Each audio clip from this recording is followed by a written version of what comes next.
Beowulf and Grendel Support. Read and listen to this for understanding about Part 1 in Beowulf. Viking beliefs. Up front, we have to settle a couple of things.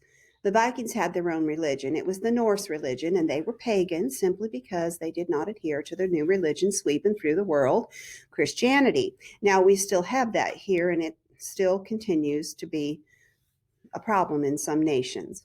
In fact, there is a great deal of religious corruption in the Beowulf document you are reviewing. Anywhere God is mentioned or the Holy Bible is alluded to is a religious corruption. When I say alluded to, that means referred to. So anywhere you see like the Cain and Abel story, or where you see things like the creation story, you know that that's religious corruption. A few words. Loft. Loft means honor or to make someone higher. The story is oral tradition. That means it's told over and over, and the message and the heritage of the families was passed on through the story. When the story was told or sung, and yes, they sang it, and no, I will not be singing to you, it brought loft or honor to the ancestors mentioned in the poem. So let's go over the family. You're going to hear Shield Sheafson. His father grew wheat and grain. He is Sheaf's son. A sheaf is a bundle of wheat or grain. He had one son, Bao. Now, Bao was not a very good king. He gets like one or two lines to explain him in Beowulf. However, the next guy, Halfdane, Bao's son, was a really good king. And we have Harogar, who is his oldest son. He inherits absolutely everything. He's super cool, and he's a really good king. We have Hrothgar. He is the middle child. He inherits nothing. Life sucks, but he is a good warrior. And we have good Helga, who is the favorite son. He's the baby, and he's spoiled rotten. And then we have a daughter. Now, she doesn't even have a name, but she is married to Queen Onila, or King Onila, and he is a king in Sweden. And the direct wording is, she is a balm in bed to the battle-scarred Swede.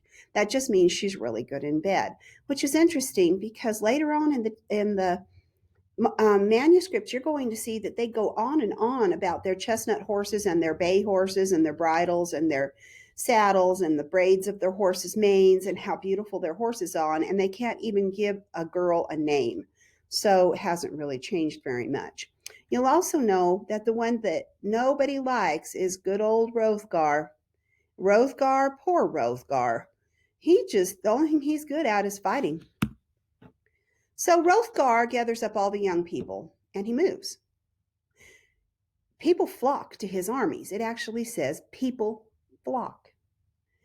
He leaves his brother Harogar without any youth in his village. No babies. Only young people can have babies, by the way. Old people like me, no more babies.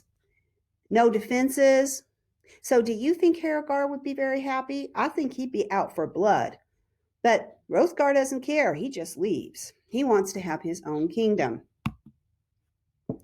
So where to settle?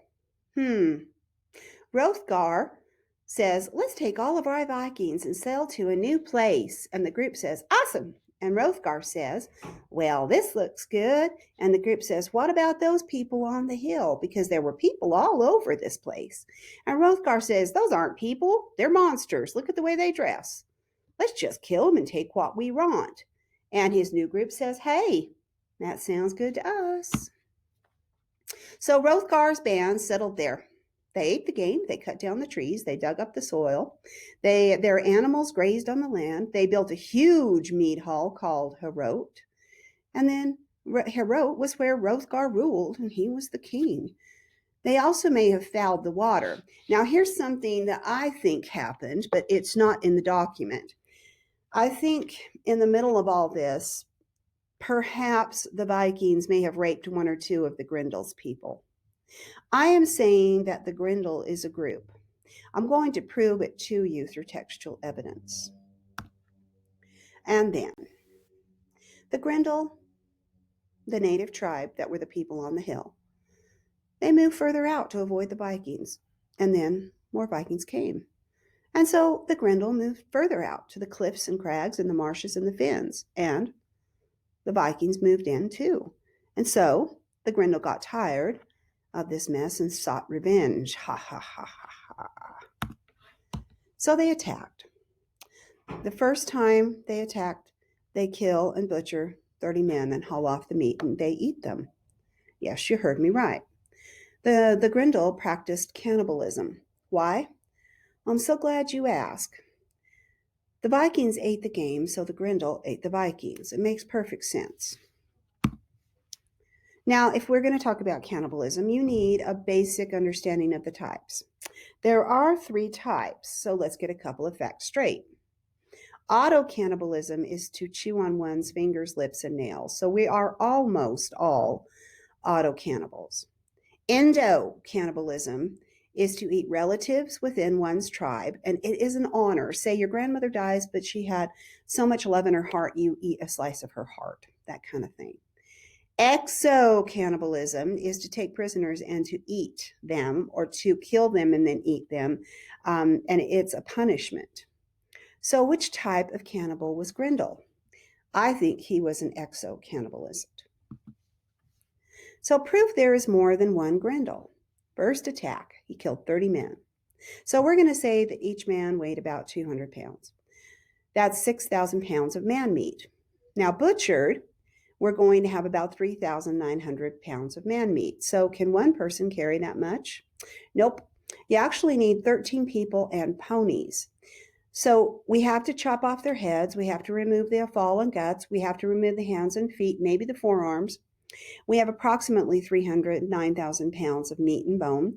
Filleting, that means taking the meat off the bones, wouldn't have happened here because it would have taken too long.